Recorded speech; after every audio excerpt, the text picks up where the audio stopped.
Hello friend, মায়ের রন্ধনশালা এবং blogger চ্যানেলে আপনাদের সবাইকে স্বাগত। তো দেখুন, আজকে আমি একটা রেসিপি নিয়ে চলে এলাম। তো রেসিপিটা দেখাবো, চলুন। বেশি কথা না বাড়িয়ে তো বলে দিই এখানে কি বানাবো। তো এখানে বাটিতে তো দেখতেই পাচ্ছেন ইলিশ মাছের মাথা রয়েছে, আর এই মাথাটা দিয়েই আজকের রেসিপিটা হবে।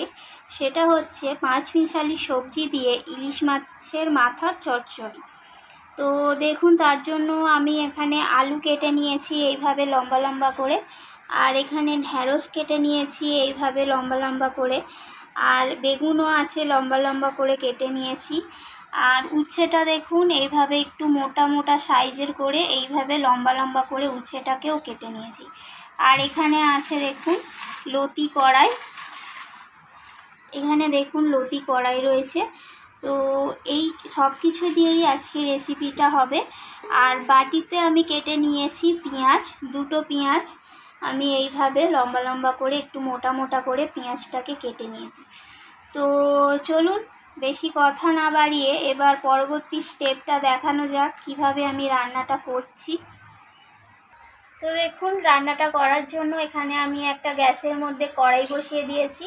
তো কড়াইটা গরম হওয়া পর্যন্ত আমি একটু অপেক্ষা করব। তো কড়াইটা আমার গরম হয়ে গেছে, এরপর আমি কিছুটা এতে সর্ষের তেল অ্যাড করে দিলাম। তো তেলটা গরম হোক। আমার গরম হয়ে গিয়েছে, এরপর আমার যে ইলিশ মাছের মাথাগুলো ছিল বাটিতে, ওইগুলো নুন হলুদ মাখিয়ে তেলের মধ্যে ছেড়ে দিলাম। তো এই মাথাগুলোকে তেলের মধ্যে আমি ভালোভাবে লাল লাল করে ভেজে তুলে নেব।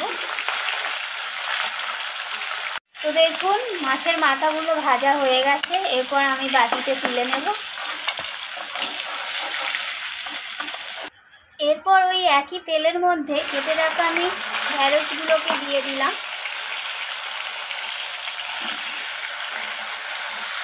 এরপর ঢ্যাঁড়সের মধ্যে একটু লবণ দিয়ে দিলাম সামান্য পরিমাণে, আর তার সাথে দিয়ে দেব হলুদ গুঁড়ো সামান্য পরিমাণে। এরপর সব কিছু একসাথে মিশিয়ে ভালোভাবে আমি ঢ্যাঁড়সগুলোকে লাল লাল করে ভেজে নেব। তো ঢ্যাঁড়সগুলো ভাজা হয়ে গেছে লাল লাল করে, এর থেকে আর বেশি ভাজার প্রয়োজন নেই। এরপর আমি ঢ্যাঁড়সগুলোকে বাটির মধ্যে তুলে নেব।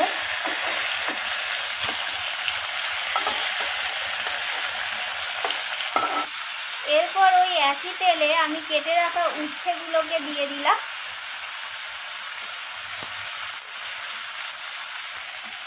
এরপর ওই উচ্ছের মধ্যে আমি সামান্য পরিমাণে লবণ দিয়ে দিলাম,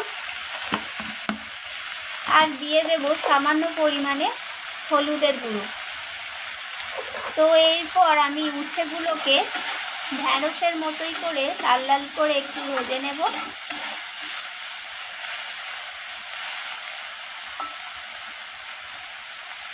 উচ্ছেগুলো ভাজা হয়ে গেছে, এরপর আমি উচ্ছেগুলোকে তুলে নেব।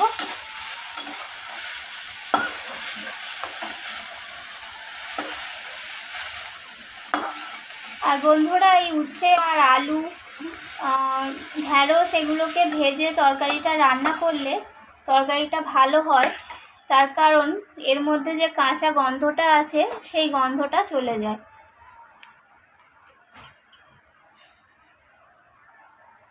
এরপর আবারও কড়ার মধ্যে আমি কিছুটা সর্ষের তেল দিয়ে দিলাম,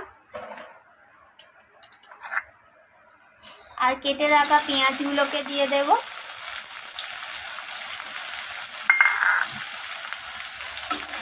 পেঁয়াজগুলোকে তেলের সাথে একটু নাড়িয়ে চাড়িয়ে ভেজে নেব কালার চেঞ্জ হওয়া পর্যন্ত।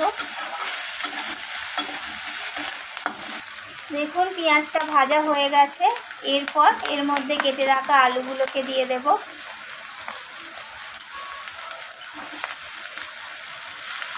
আর তার সাথে দিয়ে দেব কেটে রাখা লতি কড়াইগুলোকে। পেঁয়াজের সাথে আলু আর কড়াইটাকে ভালো করে নাড়িয়ে চাড়িয়ে ভেজে নেব।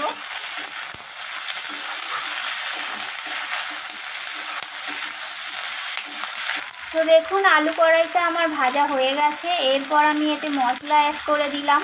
প্রথমে দিলাম হলুদ গুঁড়ো 1 চামচের মতো, এরপর দেব লাল লঙ্কার গুঁড়ো 1/2 চামচের মতো, ঝালটা আপনাদের স্বাদ অনুযায়ী আপনারা দেবেন। আর তার সাথে দিয়ে দেব 1 চামচ জিরে গুঁড়ো। এরপর মশলাগুলো আমি আলু, কড়াই, পেঁয়াজের সাথে নাড়িয়ে ছাড়িয়ে নেব। এরপর এর মধ্যে আমি দিয়ে দেব 1/2 চামচের মতো রসুন বাটা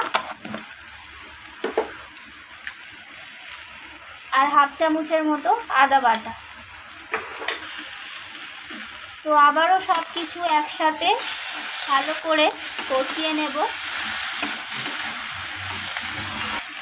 আর তার সাথে দিয়ে দেব লবণ, লবণটা স্বাদ অনুসারে আপনারাও দেবেন।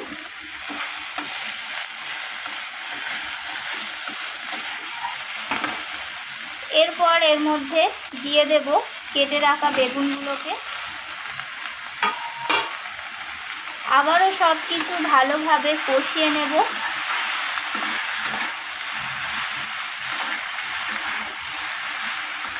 তো এরপর এর মধ্যে দিয়ে দেব উচ্ছে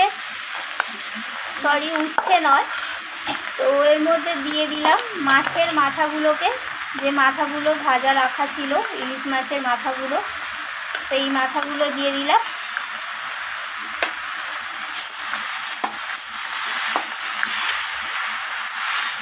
মাছের মাথাগুলোকে একটু খুন্তি দিয়ে চাপ দিয়ে ভেঙে নিতে হবে কড়াইয়ের মধ্যে।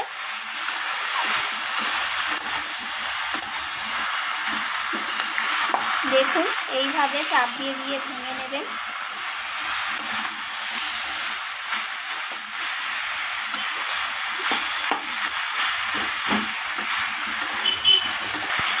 একটু সামান্য পরিমাণে জল অ্যাড করে দিলাম মশলাটা যাতে না পুড়ে যায়। এরপর দিয়ে দেব ভেজে রাখা উচ্ছে আর ঢ্যাঁড়সগুলোকে। আবারও সব কিছু ভালোভাবে নাড়িয়ে চাড়িয়ে কষিয়ে নেব।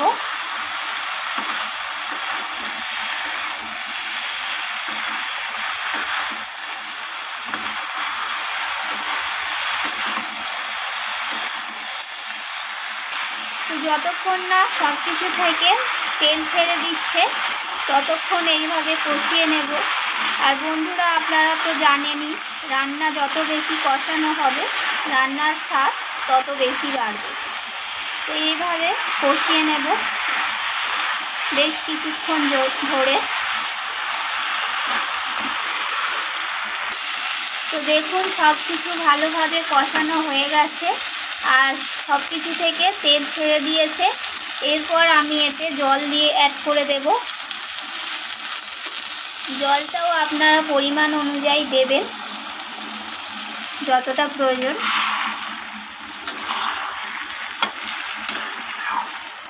তো জল দেওয়া হয়ে গেছে, তরকারিটা ফুটে উঠতে শুরু করেছে। এরপর আমি এটা ঢাকা দিয়ে দেব সব কিছু ভালোভাবে সিদ্ধ হওয়ার জন্য। তো দেখুন এখানে সব কিছু ভালোভাবে সিদ্ধ হয়ে গেছে। এরপর আমি এটাকে পরিবেশন করে তারপর আপনাদের দেখিয়ে দিচ্ছি। তো দেখুন এখানে তৈরি হয়ে গেল 5 মিশালি সবজি দিয়ে ইলিশ মাছের মাথার চচ্চড়ি। তো বন্ধুরা, রান্নাটা কেমন লাগলো জানাবেন কমেন্ট বক্সে কমেন্ট করে। আর এইভাবে রান্না করলে একদম 1 থালা ভাত 1 নিমেষে শেষ। তো রান্নাটা যদি ভালো লেগে থাকে একটা লাইক করে দেবেন আর চ্যানেলটির পাশে থেকে সাবস্ক্রাইব করে দেবেন, চ্যানেলটির পাশে থাকবেন। তো আবারও ফিরে আসবো অন্য কোনো রেসিপি নিয়ে। আজকের মতো এই পর্যন্ত বন্ধুরা, ধন্যবাদ।